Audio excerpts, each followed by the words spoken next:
Hey, Brandon here. Welcome to the channel and thanks for tuning in. Well, the 2025 rookie scouting season is coming to a close. The NFL draft is in 10 days. I've been putting out tons of rookie content here for the last 6 months, and my podcast co-host Jason DiRienzo and we're going to end the scouting season on a show where we're going to talk about our must-have rookies, players that we're going to be drafting. Some little higher than others, maybe because we like the players as we've been scouting them throughout this process. So enjoy the show, enjoy the draft coming up. It's going to be great. We're going to have a ton of rookie content after the draft, after we get landing spots, after we get draft capital, and we're going to be quickly turning to the 2026 rookie class. So hit that subscribe button. Help me get to 17K subscribers by the draft. Enjoy the show. Let's talk about, we all go into this draft process like we talked about before, right?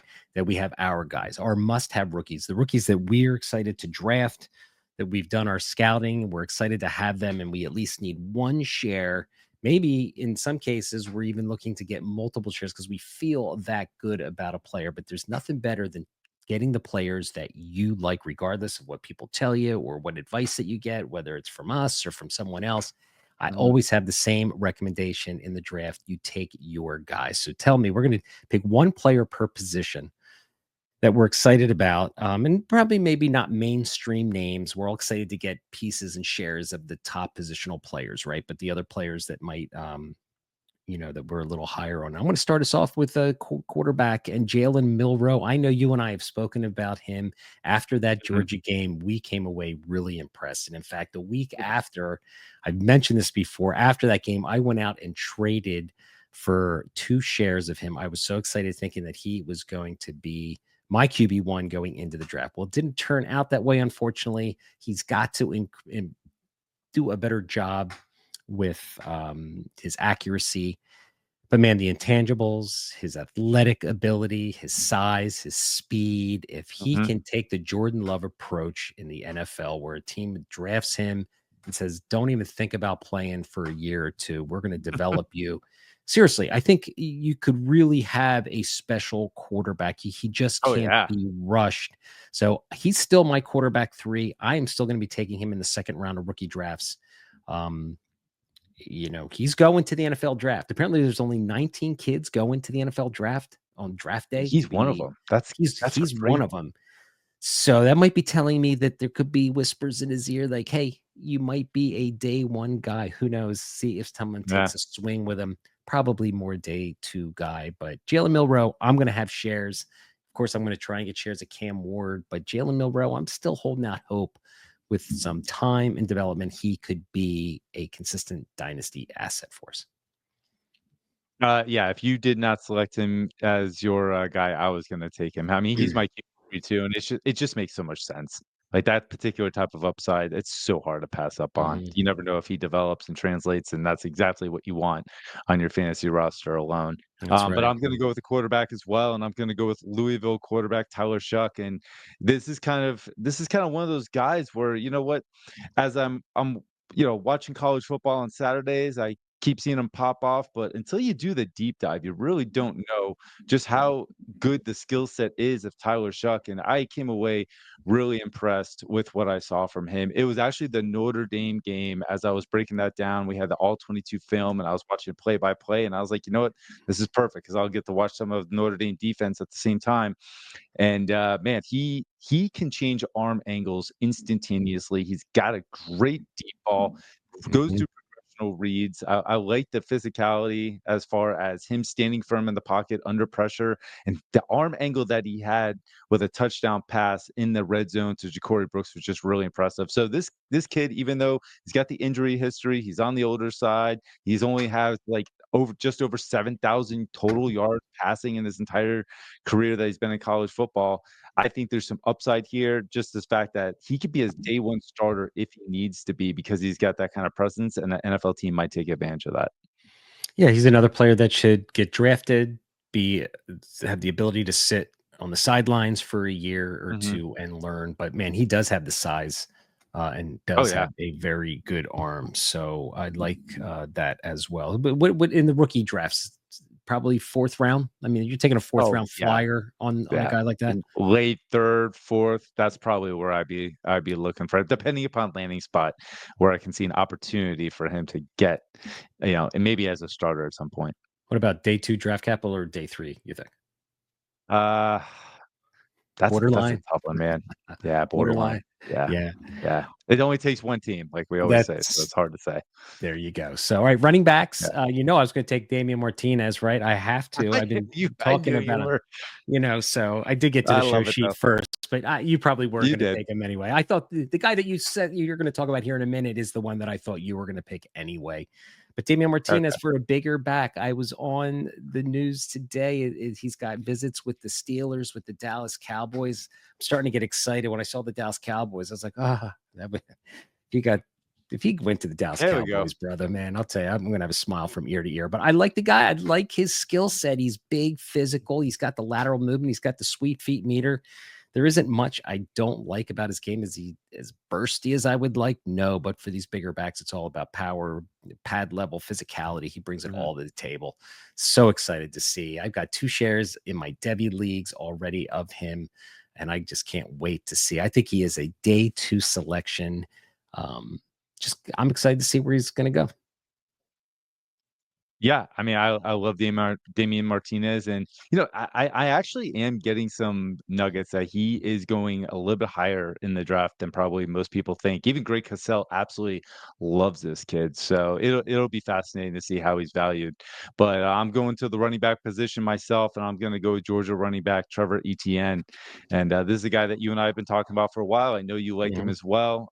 I get that it's I went back and I started watching the Texas tape again where he had that 3 touchdown performance toward the back end of the season. And I don't know, man. I just see the explosiveness. I see dynamic footwork. Maybe the vision needs to improve a little bit, but as a pass catcher, getting yards after the catch, yards after contact, like he's kind of got it all. Yeah, So he's got it Trevor all. Etienne, to me, I think he's going to be, a weapon that can rise in the offense just because it's going to be hard to hold a kid with this kind of athleticism skill set back. I could see him having a Bucky Irving type season where a team That drafts would him not surprise me whatsoever. and Yeah, I he think that's a he good takes call. over the running back one that's on that team, and Yep. he's probably could get him at the end of the second round. Unless he Yeah, gets he's gonna be a value. yeah, for sure. So, all right, let's talk about wide receivers here, and I'm going to go with Jack Besh. Jack Besh is him and Savion Williams are the 2 kind of unicorns in this draft for me because Mhm. Jack Besh is 6'2", 225 pounds. I mean, he is a different kind of wide receiver. The build and mold out there, me trying to find a comp for this guy, it was really difficult. But he's going to be one of those physical receivers that is going to, I think, work the middle of the field extremely well and be a quarterback's best friend. And I'm just not enamored with this wide receiver class in general. But because Yeah, of I'm his not either. physicality, and you know how I value physicality, I just want to have a share or 2 of this guy. He's going to be a wide receiver 3 on a team. I don't think, and how that translates to fantasy production, I'm not 100% sure. Maybe not as much as we're hopeful for, but I just like the skill set. I like the toughness. He's a football player through and through. So Jack Besh is who I selected for the wide receivers outside. If we don't get the top 2 or 3, Luther Burden, I'd love to have, right? If he's the one I would want to draft, if I'm really going to go after one Right, after right. Travis Hunter. But, when you're in the second round and you're looking at, wide receivers that you're going to pick, Jack Besh is someone I'm going to lean towards. Yeah, I'll tell you what, a lot of times when we're watching film, we're like, "Is this guy for real?" If I didn't get a chance to see him live at the Senior Bowl and just how he performed, and he was just Mr. Consistent and didn't drop a ball, it was really to the point where you can't overlook a guy like Jack Besh. Mhm. So I think that's a great selection there. And I'm gonna go the wide receiver too, and I'm gonna go with Jalen Noel, the Iowa State receiver that just did everything as far as checking boxes throughout the entire draft process. His college production last year was absolutely phenomenal. The separation ability, the explosiveness, the downfield threat ability. I mean, it is all there. And I keep, I I talked about him being a comparison to Ladd McConkey. It's more so just Mr. Consistent throughout the entire process, where it's like you don't overlook a guy who all he did was give you no reason to think he won't be at least a good wide receiver 2 or 3 at the next level and perform at a high level. So Jalen Noel for me, I just feel really confident when I select him that I know what I'm getting when I do that.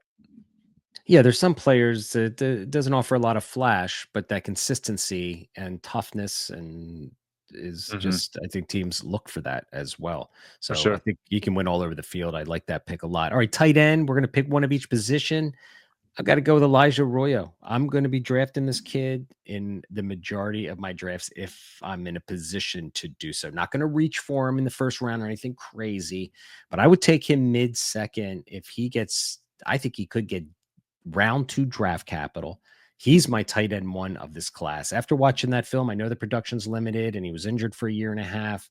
But if this kid hadn't been injured and was maybe on an offense that really utilized the tight end position, Penn State uses their tight end. So Tyler Warren got that volume. Michigan uses them. Miami Mhm. doesn't really use their tight end a lot, but man, when this guy had the ball in his hands, the vertical speed, his just his size and his big mitts, I'm telling you, I think if he lands in the right spot, he could be, from a dynasty standpoint, um, a really good dynasty tight end. So Elijah Arroyo, I got to at least get 2 shares in my rookie drafts. Oh, man, I love that you put the stamp on him as far as being your, number 1 tight end. I mean, Mhm, at this point in time, if you look at Colston, you look at Warren, and you look at a guy like Arroyo, like, what as far as receiving ability, upside with athleticism, I mean, that's what everybody's going for, so mhm, I get it. I respect it. I'm gonna go with Terrence Ferguson, the Oregon tight end, who was also kinda just Mr. Inconsistent, but lost in the crowd of all the hype and everything going around the Tyler Warren and Colston Lovens of the world.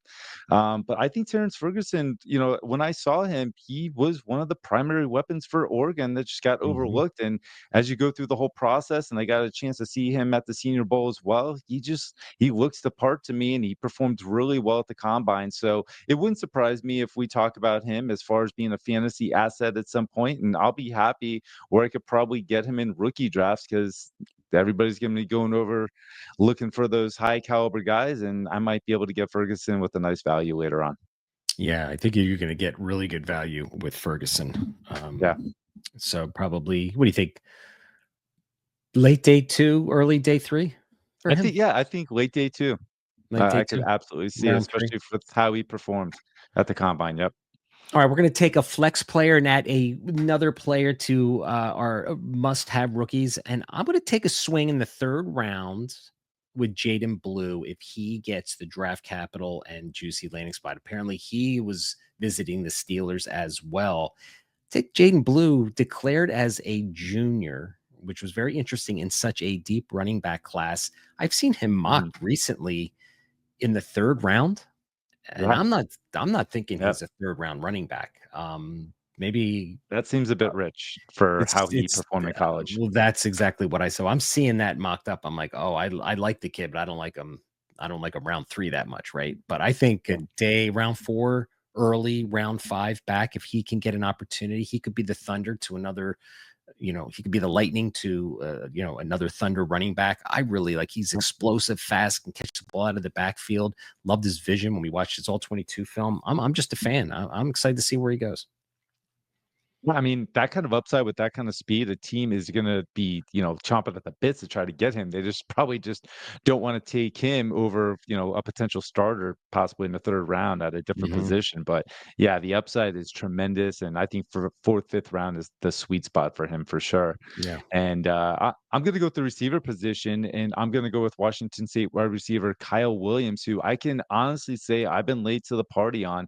I mean, I watched him, but I did not watch him in depth because I didn't take him seriously seriously enough, but I went back because I was watching John Mateer and I got really excited for, what he could be.